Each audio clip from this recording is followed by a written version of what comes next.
Sir मैं ये तो समझ पा रही हूँ कि इसके एप्लीकेशंस होते होंगे एकेडमिक हाँ रिसर्च में और मतलब एकेडमिक बेसिकली फील्ड में फाइनेंशियल एकेडमिक फाइनेंस में, बट हाँ इज इट एप्लीकेबल इन मतलब अदर देन दैट? बिल्कुल बिल्कुल, सब जगह है जहां पर भी कोई प्रोसेस टाइम के हिसाब से मूव करती है, नॉट नेसेसरली एकेडमिकली। अंदर साइंस के अंदर में भी बहुत सारे बैक्टीरिया होते हैं जो अपने आप को ग्रो करते हैं टाइम के हिसाब से, हाँ, ठीक है ना। बहुत सारी प्रोसेसेस होती हैं, तो सब जगह लगाए जा सकते हैं for the purpose of prediction. Any time series data?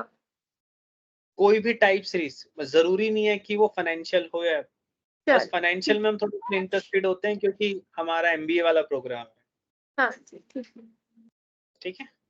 अच्छा सुनिएगा, एक्चुअली में क्या है कि ये एक पेपर था। इस पेपर के अंदर में क्या था कि सेंसेक्स का है ना डेटा दिया गया था अप्रैल 2010 से अक्टूबर 2023 तक का, ठीक है। और उसमें ये बोला गया था कि आपको ये बताना है, अरीमा फिट करना है उसके अंदर, क्लियर। तो पहला काम क्या होता है, जो भी डेटा आपको दिया जाए ना, जैसे फॉर एग्जांपल मान लो कि मुझे कहा गया है कि आपको ये निफ्टी दिया हुआ है, ओके, और आपको इसमें अरीमा फिट करना है। तो अरीमा का मतलब क्या हुआ, आपको auto regression integrated moving average एक इक्वेशन बनानी है कुछ इस तरह की, ठीक है। उसके लिए आपको एक एआर प्रोसेस का क्या चाहिए होगा, ऑर्डर चाहिए। एक आपको क्या चाहिए होगा, मूविंग एवरेज का ऑर्डर चाहिए होगा। एक आपको डी की वैल्यू चाहिए होगी।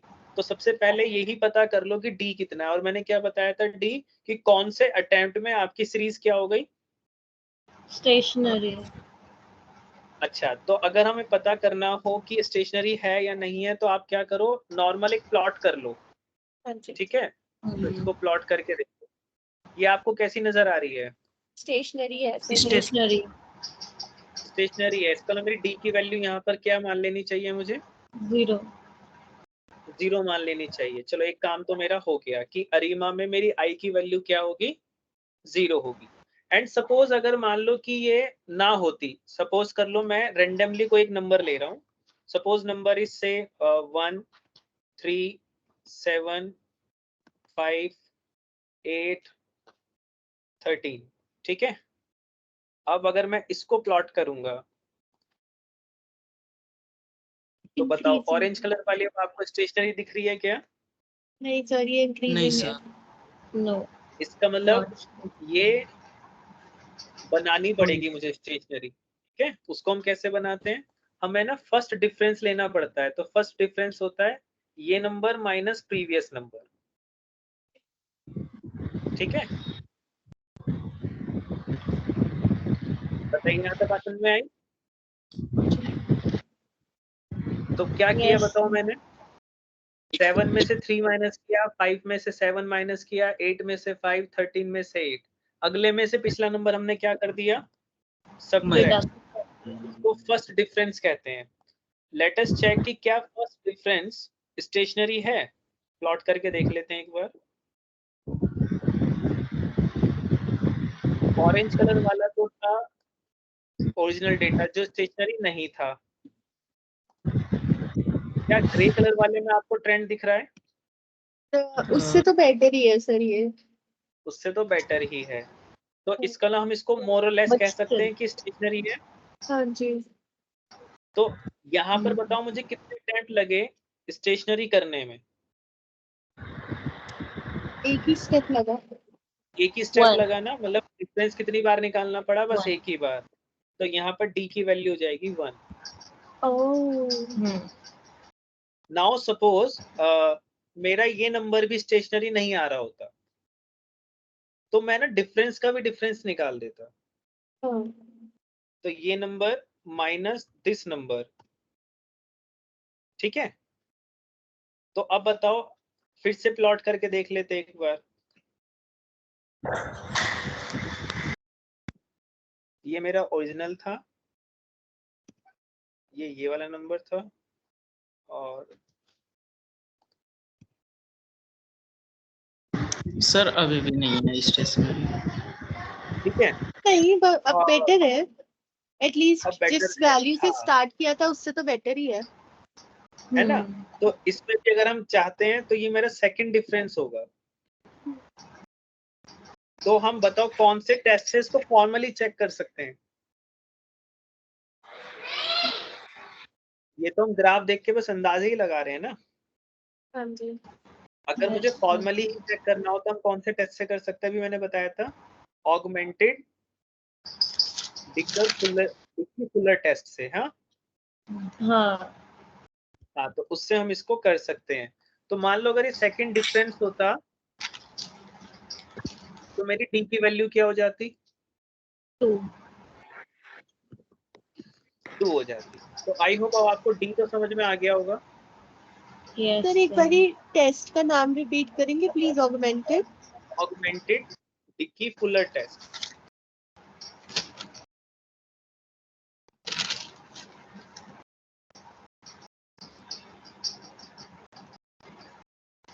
ठीक है, इसको एडीएफ टेस्ट कहते हैं शॉर्ट के अंदर।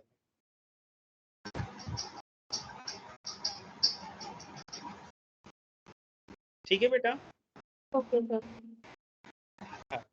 तो अब जरा देखो आगे क्या हुआ। हमने उस डेटा को, है ना, सबसे पहले क्या किया, उसकी स्टेशनरिटी चेक करने के लिए उसका ग्राफ प्लॉट किया। अब मुझे देखकर बताओ ये स्टेशनरी रहा होगा या नहीं रहा होगा? नहीं रहा नहीं है होगा। सर। नहीं रहा होगा। तो बताओ मेरा अब डी की वैल्यू क्या होनी चाहिए, 0 या उससे आगे या कोई नंबर? 0 से तो zero बड़ी से- होगा पक्का। अब कोई बड़ी होगी नंबर सर, होगा, है ना, आगे। मतलब 0 के अलावा होगा। तो बताओ मैंने इसको स्टेशनरी बनाने के लिए पहला काम क्या किया होगा? डिफरेंसेस। उसके फर्स्ट डिफरेंस निकाला होगा। ठीक है। तो आप यहाँ पढ़ भी सकते हो कि पहले बीएससी के डेटा को टाइम के अगेंस्ट हमने प्लॉट किया और फिगर 1 के हिसाब से इसमें एक अपवर्ड ट्रेंड आ रहा है। तो जो कि इस बात का इंडिकेशन है कि डेटा में क्या है, स्टेशनैरिटी है। इसको चेक करने के लिए फॉर्मली हमने कौन सा टेस्ट यूज किया? Augmented Dickey Fuller test. ठीक है, हमने एडीएफ टेस्ट यूज किया। ठीक है। और उस एडीएफ टेस्ट के जो लेवल्स थे ना, वो थे 1%, 5%, 10%, ये सब चीजें करके। खैर, मुझे इस वाली वैल्यू से मतलब है 0.55। बताओ नल हाइपोथेसिस क्या थी एडीएफ टेस्ट की? मैंने बताया था अभी थोड़ी देर पहले आपको। Series non Not stationary.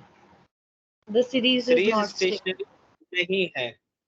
ठीक है, तो इसका मतलब सीरीज स्टेशनरी नहीं है। इसके चांसेस कितने हैं देखो, 0.55 मतलब 55%, 55% अराउंड। तो इज इट हाई और लो?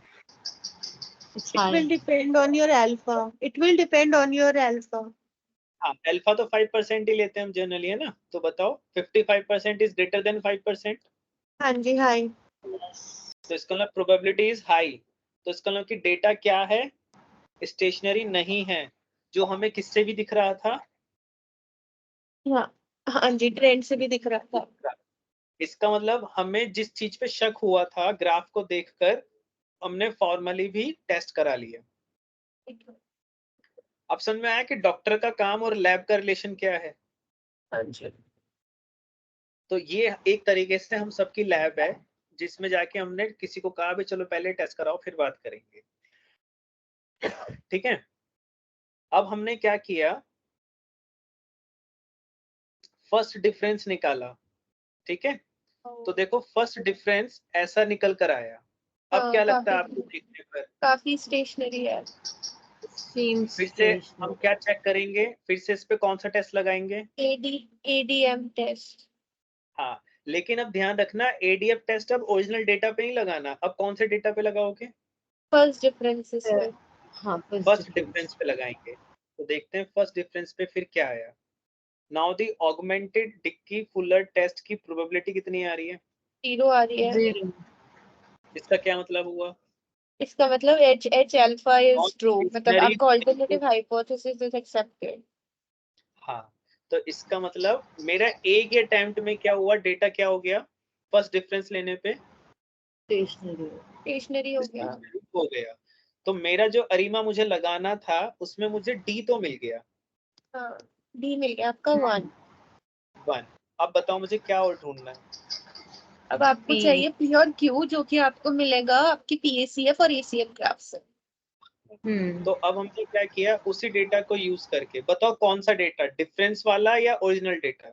अब फर्स्ट Original. डिफरेंसेस पे काम करेंगे, फर्स्ट डिफरेंसेस पे काम करेंगे, because that is the stationary हाँ डेटा। हाँ हाँ बिल्कुल ठीक है। तो अब हम देखते हैं क्या हुआ आगे।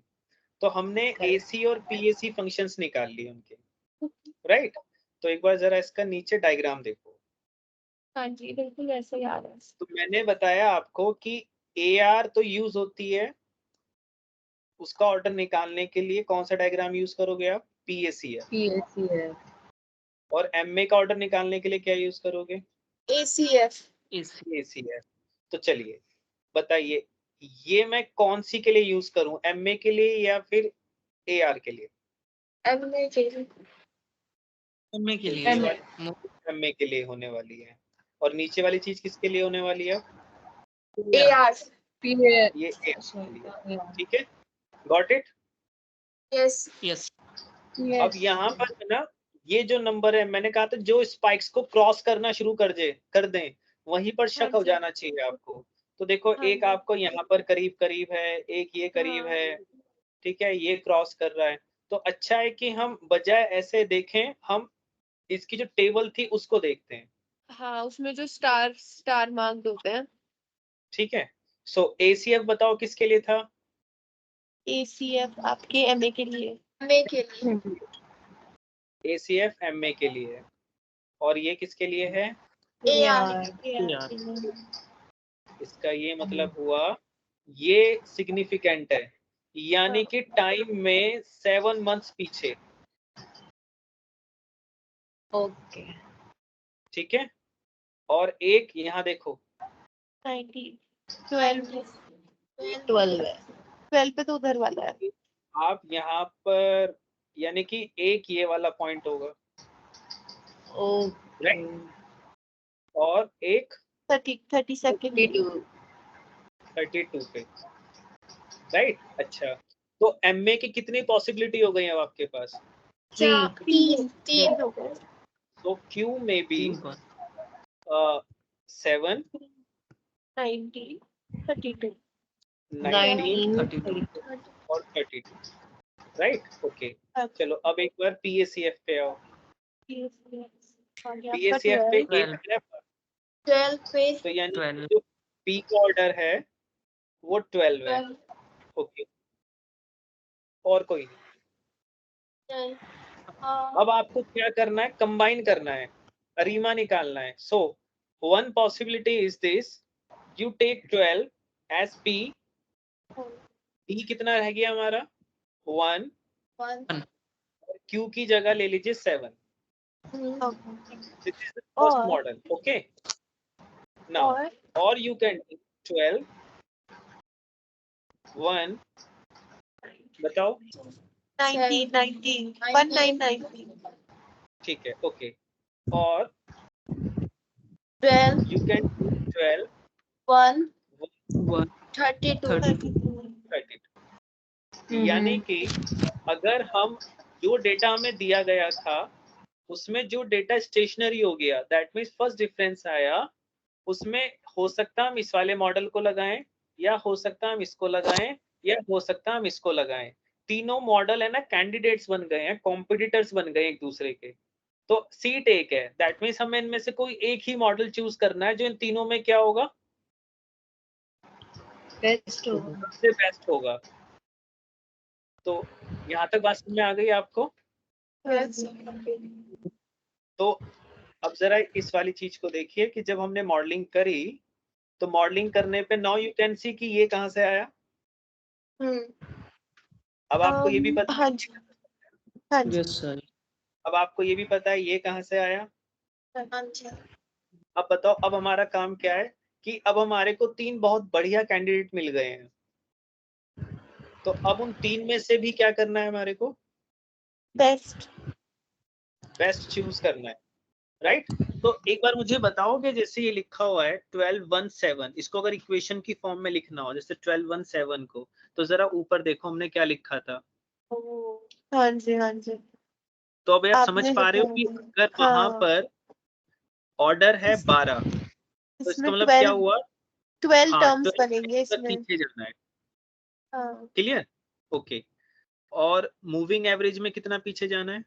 7 लेकिन अब एक मजे की बात देखो, अगर मैं यहाँ 12 लिखता हूँ, मतलब 12 तक पीछे जाता हूँ, तो मेरी कितनी टर्म्स आ जाएंगी बीच में? 12 और फिर कितनी टर्म्स और, 7 और है ना? आपको नहीं लगता है कि 12 एक नंबर, 7 टर्म्स में और ऐड करूंगा तो 19 तो यही हो जाएंगी, फिर एक कांस्टेंट ऐड हो जाएगा, मॉडल कॉम्प्लिकेट नहीं हो जाएगा? बहुत ज्यादा। तो अब जरा इसमें PACF और इसका एक कमाल और देखिए, ये कह रहा है कि बस यही नंबर सिग्निफिकेंट है, उससे पहले के बेकार नंबर हैं, मतलब उससे पहले की अफेक्ट ही नहीं करती हैं। तो इससे क्या पता चला हमारे को, हम सीधी कौन सी लैग ले लें फिर? 7 वाली। ठीक है, तो यानी कि जब हम इस मॉडल को लिख रहे होंगे तो सीधी 12th वाली लैग लिखेंगे AR के लिए, सीधी 7th वाली लैग लिखेंगे किसके लिए? MA के लिए। MA के लिए। और जब आप अरिमा ये वाला ऑर्डर करोगे तो 12th और 19th लिख देंगे, मतलब हम अल्फा 1 to अल्फा 6 कंसिडर ही नहीं करेंगे। कंसीडर ही नहीं करेंगे, बिकॉज वो सिग्निफिकेंट ही नहीं है। ओके, अल्फा 1 to अल्फा 6 को 0 कर देंगे। हाँ, तो अब जरा यहाँ देखो, ये मैंने लगाया पहला अरिमा मॉडल 1217, राइट? जरा इस इक्वेशन को पहचानिए। Now is this ARIMA? हाँ जी, हाँ जी। बताओ अब ये 12 और 7 कहाँ से आया? ये वाला 12 और ये वाला 7। ये हमारे ऑर्डर है, AR ऑर्डर और MA ऑर्डर। गुड। अच्छा, क्या Previous इसमें one जो is इसका कोई फर्क पड़ रहा है? आप 1 सर, ये तो डेटा बना रहा है ना, हमने 1 डिफरेंस निकाल के डेटा बनाया है। बस इतना ही रोल है, हाँ, ठीक है? इक्वेशन को लिखने में कोई रोल नहीं है इसका। नहीं नहीं। तो अब इस इक्वेशन को पढ़कर बताओ मुझे इसका क्या मतलब है। इसका मतलब है कि y की वैल्यू t टाइम पर अपनी 12 मंथ्स की पीछे वाली वैल्यू से भी अफेक्ट होती है, हाँ, और अपने 7 मंथ्स पीछे वाले एरर से इम्पैक्ट होती है। हाँ, एरर से इम्पैक्ट होती है। Now we have to find how much. ठीक है, तो हमने वो डेटा तो हमारे पास होगा, उसको रिग्रेस कर दिया। रिग्रेस करने पे आज मैंने आपको सिखाया है कि हम इंटरप्रिटेशन कैसे करते हैं। तो ये कोफिशिएंट तो निकल आए होंगे, कांस्टेंट, ये वाले सारे नंबर्स। बताओगे कि ये टी स्टैटिस्टिक्स कैसे आई होगी? ये वाली कोफिशिएंट को किससे डिवाइड कर दिया गया होगा? standard स्टैंडर्ड एरर से। हाँ जी। standard errors. Okay. चलिए, सबसे पहले हम देखते हैं कि क्या नल हाइपोथेसिस ये है कि β1 इज 0। इसका क्या मतलब हुआ? वी वांट टू टेस्ट कि y की वैल्यू अपनी पीछे की 12 मंथ पीछे वाली वैल्यू से अफेक्ट होती है क्या? हाँ, इसकी p वैल्यू कितनी आ रही है? 0.01 0.0049 दैट मींस 5% से लेस देन। 5% से लेस है। इसका क्या मतलब हुआ? इसका मतलब हुआ β1 के 0 होने के चांसेस बहुत कम हैं। तो इसका ना चांसेस किस बात के? बताओ। R chances square is significant. इसका मतलब Significant. हुआ कि y(t-12) is significant. सिग्निफिकेंट है, यानी कि जब भी कोई कंपनी ये मॉडलिंग कर रही हो तो वो उससे पीछे की 12 महीने वाली वैल्यू को भी ध्यान रखे। हाँ जी, इम्पैक्टफुल है। हाँ, इम्पैक्टफुल है। अब जरा एक बार इसको देखते हैं कि क्या ये इम्पैक्टफुल है या नहीं है। बताओ क्या होगा इसका? U-7 अब ये हमारा है, नहीं, ये 6% हो गया ना, तो 6% इज ग्रेटर देन 5%।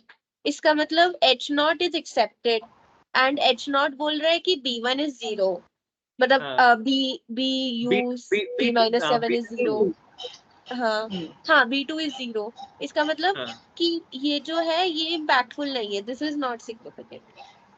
हाँ, ठीक है, तो एक पॉसिबिलिटी तो ये आई। अब इसमें आपको है ना ये 3 चीजें और नजर आएंगी। देखो यहाँ पर देखना, AK वाला, ये दिख रहे हैं आपको नंबर्स? R स्क्वायर, नहीं, अच्छा R स्क्वायर मैंने ये किया है। अच्छा, एक को एल बोलते आई, हैं What एक is को this? बोलते हैं हम SC और एक को बोलते हैं हम HQ क्राइटेरियन, एकाकी ठीक है। तो इसको बोलते हैं अकाइक इंफॉर्मेशन क्राइटेरियन, इसको शेवार्ट्स क्राइटेरियन बोलते हैं और इसको हनन क्विन क्राइटेरियन बोलते हैं, ओके राइट। तो पहले ये आपको मॉडल या कोई सॉफ्टवेयर होगा ना वो कैलकुलेट करके दे देगा। आज मैंने आपको कहीं पर बताया था ना कि डर्बिन वाटसन टेस्ट होता है कोई, हाँ जी बताओ मैंने कहाँ बताया था कि क्यों बताया था वो?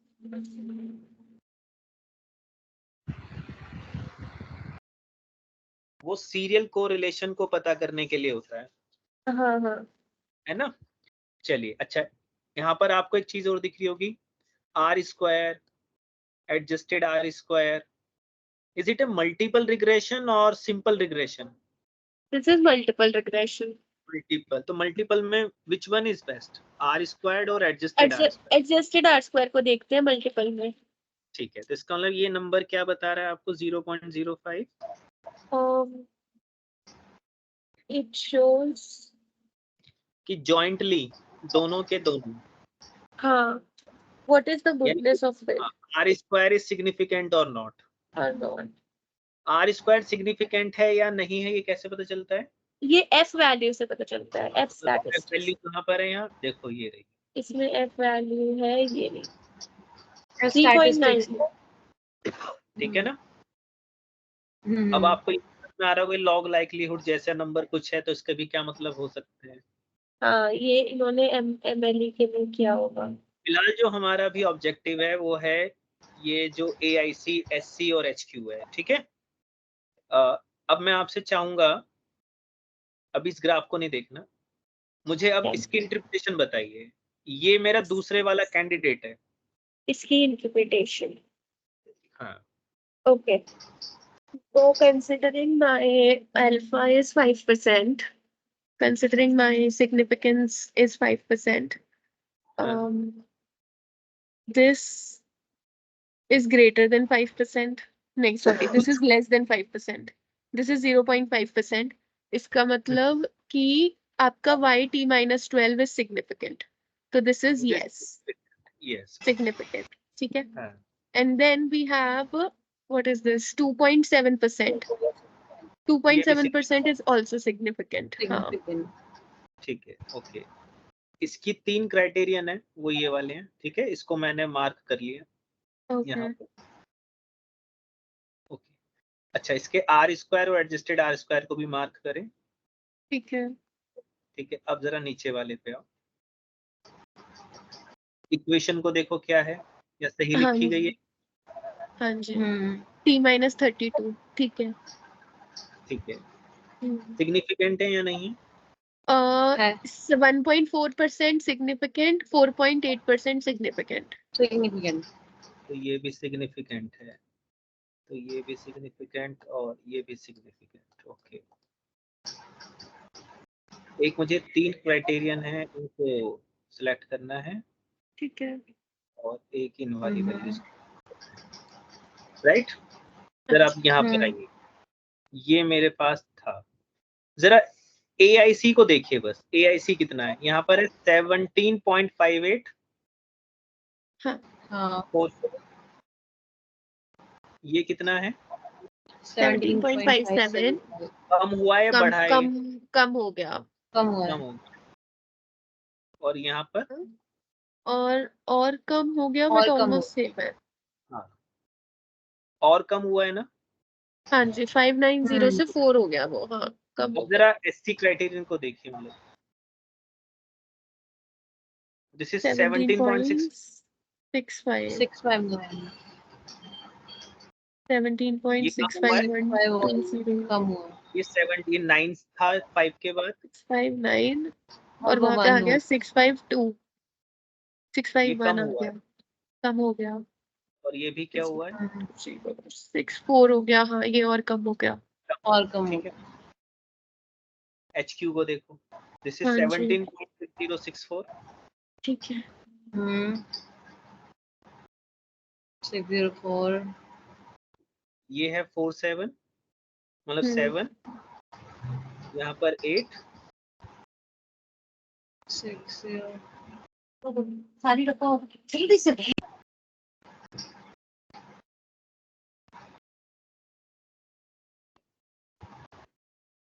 ठीक है, यस सर। रिड्यूस हो रहा है ना ये भी। ठीक है, अब जरा ध्यान से सुनना। हमारे पास 3 कैंडिडेट्स थे। 3 कैंडिडेट्स में माना जाता है कि बेस्ट वो वाला होगा जिसमें AIC या SC या HQ क्राइटेरियन में से कोई भी नंबर्स डिक्रीज होते चले, जिसमें सबसे कम होंगे। तो बताओ 12, 1, 7, कैन यू रिपीट? 9। मैं ये कह रहा हूँ 3 कैंडिडेट्स है ना हमारे पास, अरिमा के 3 ऑप्शंस हैं। हाँ। तो आपको क्या करना है, AIC को चूज करना है। AIC को चूज कर लो या SC को चूज कर लो। इनमें से जो सा भी लोएस्ट होगा ना वो सबसे बेस्ट होगा। Okay okay. ठीक है, तो अब देखो यहाँ पर ये तो सबसे हाईएस्ट था, इसलिए इसको कंपटीशन से बाहर कर दो। ठीक, उसके बाद सेकंड कौन था,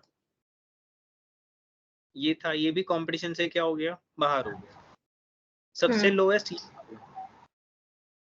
हाँ इसको बाहर नहीं करना। ठीक है, तो गेम को कौन जीतता है, 12, 1, 30। यानी कि जो भी कंपनी की मॉडलिंग हो रही होगी, या हमने BSC सेंसेक्स को बनाया था, तो बताओ इसका क्या मतलब हुआ। अगर इस सेंसेक्स का डेटा था तो हम आज जो सेंसेक्स की वैल्यू है वो खाली आज पे डिपेंडेंट नहीं है, रादर वो 12 मंथ बैक्स पे भी जाएगी। हाँ, और 12 अपनी months back and 32 months back के एरर पे। For error errors. पे भी। ठीक है, अच्छा अब है ना, ये है ना फर्स्ट डिफरेंस की प्रिडिक्शन के कर्व्स हैं। आप ये जो ग्रीन कर्व देख रहे हो ना, ये वाला,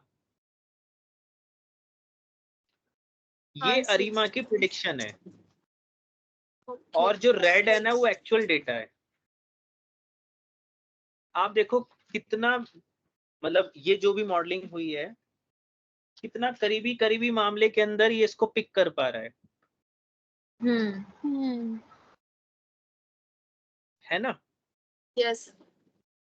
देखो, और जिस तरफ मूवमेंट ये, सर ये ग्रीन वाला आप बता रहे हो कि ग्रीन प्रिडिक्शन है एंड हाँ, रेड एक्चुअल डेटा है। रेड आपका एक्चुअल। ठीक है, एंड व्हाट इज ब्लू? कौन से वाला, ये तो इसको इग्नोर करो, ये कुछ और चीजें हैं सारी। ठीक है ठीक है ठीक है। ठीक है, तो ये अरिमा मॉडलिंग होती है। सो अरिमा बेसिकली अपने आप में तो बाद में आती है, सबसे पहले अपनी AR से निकलती है, वो MA से निकलती है। क्या अरिमा अरमा ही होता है? हाँ, answer I would say ARIMA yes होता है, because बस आप उसके अंदर दोनों D की वैल्यू और ऐड हो जाती है ना। अगर D 0 हो तो अरिमा और अरमा में कोई फर्क नहीं है, है ना। ओके। तो आई होप आपको यहाँ तक समझ में आ गया होगा। अब आपको पेपर में कुछ भी नहीं निकालने को कुछ नहीं आएगा। ठीक है, आपसे सिर्फ जो भी चीज है वो थियरी की फॉर्म में पूछी जा सकती है, और उसमें भी मेजरली आर्च है। आई होप यहाँ तक बात समझ में आ गई है। हाँ जी सर, मतलब ठीक है, इंटरप्रिटेशन तक आ सकता है, इंटरप्रिटेशन तक। लेकिन आई होप आपको आज बहुत कुछ जानने को पता चला होगा कि अच्छा, स्टैटिस्टिक्स एक ही चीज का नाम नहीं है, बहुत कुछ है इसका।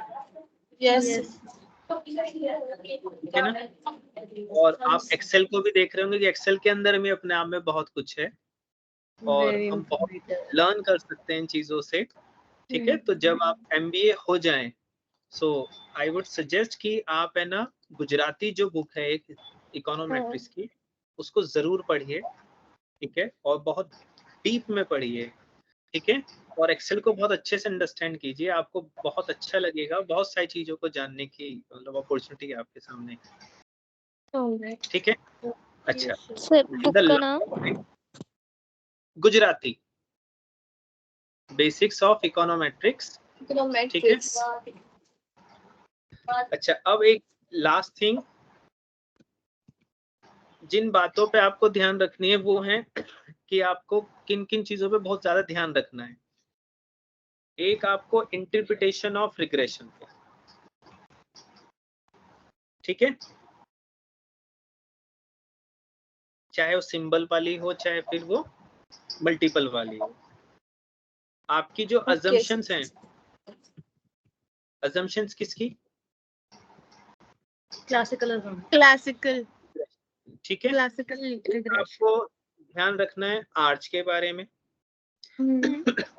ठीक है, और ARIMA, okay sir. That too interpretation, कोई कैलकुलेशन नहीं, कुछ नहीं, okay. Right. MM hypothesis,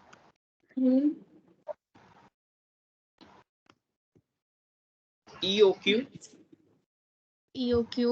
economic order quantity. हाँ, इसको हमने यूज किया था वर्किंग कैपिटल में। हाँ वहां पर यूज किया था। Black is calls. एक है थियरी ऑफ वर्किंग कैपिटल, हाँ, कंजर्वेटिव, अग्रेसिव, हाँ, वो वाली ना, ठीक है। मैनेजमेंट स्ट्रेटेजी जो थी, हाँ जी, जिसके अंदर ग्राफ बनते हैं, हाँ, वही बात। लेंडिंग बोरोइंग, में ब्लैक शॉल्स फॉर्मूला है, फॉल्स मॉडल, ठीक है, फॉर्मूले की एप्लीकेशन। हाँ जी, ठीक है। ठीक है। एक आपको ध्यान रखना चाहिए लीज वर्सेस बाय, डिसीजंस का, प्रेजेंट वैल्यू और you can say time value of money, okay. ठीक है।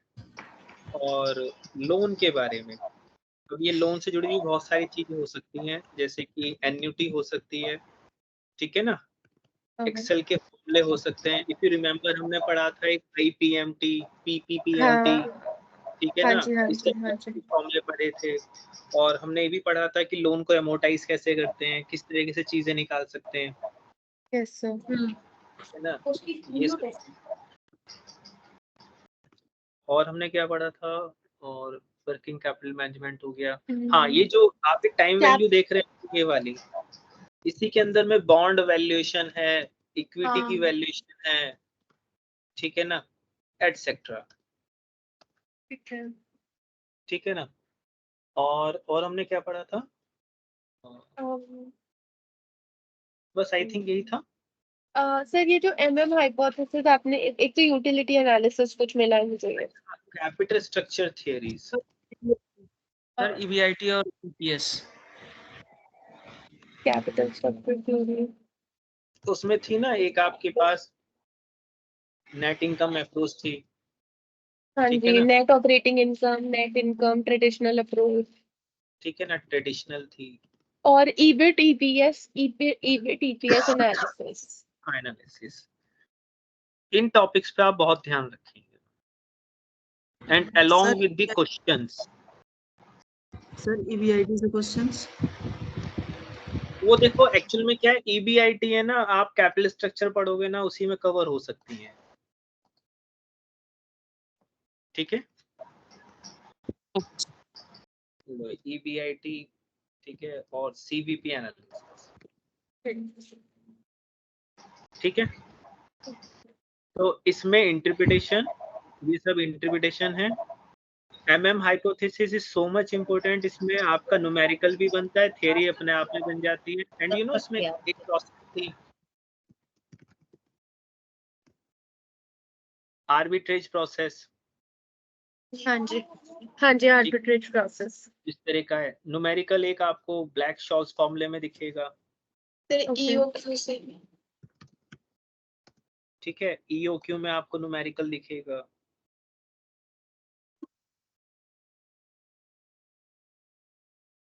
बॉन्ड वैल्यूएशन में भी तो देख सकते हाँ हैं ये न्यूमेरिकल्स ही हैं ये वाले, हाँ, ये भी। न्यूमेरिकल्स तो है काफी। अच्छा, एक बात ध्यान रखें, जहां जहां हमने एक्सेल यूज किया है वहां वहां पे उसके फॉर्मूले, ठीक है। ठीक है। Okay. तो बेसिकली एक तो यहाँ पर लोन में यूज हुआ है, ठीक है। एक आपको याद होगा जब हम प्रेजेंट वैल्यू निकालते हैं तो वहां पर एक्सेल यूज हुआ था। यस तो वहां पर हमने क्या पढ़ा था, सिनेरियो मैनेजमेंट, याद है? सेंसिटिव एनालिसिस से नहीं। हाँ, ये व्हाट इफ एनालिसिस जो थी, सिनेरियो मैनेजर, गोल हाँ। को डेटा और डेटा टेबल। और जहाँ छोटे मोटे फॉर्मूले हैं, ठीक है ना, जैसे कि आज का हमने देखा, आज का देखा हमने, ये सारे चीजें तो बहुत ज्यादा नहीं है, ठीक है। ठीक है सर। सो आई होप आपको अच्छा लगा होगा ये सब्जेक्ट एंड कुछ सीखने को जरूर मिला होगा। I tried my best, yes sir. ठीक है, एंड ऑल द बेस्ट, ठीक है। Thank you sir. Thank you so much, sir. Sir.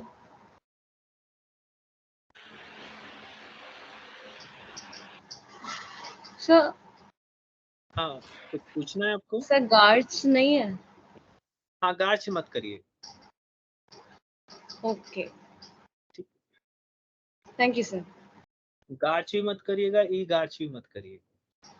Okay. और ये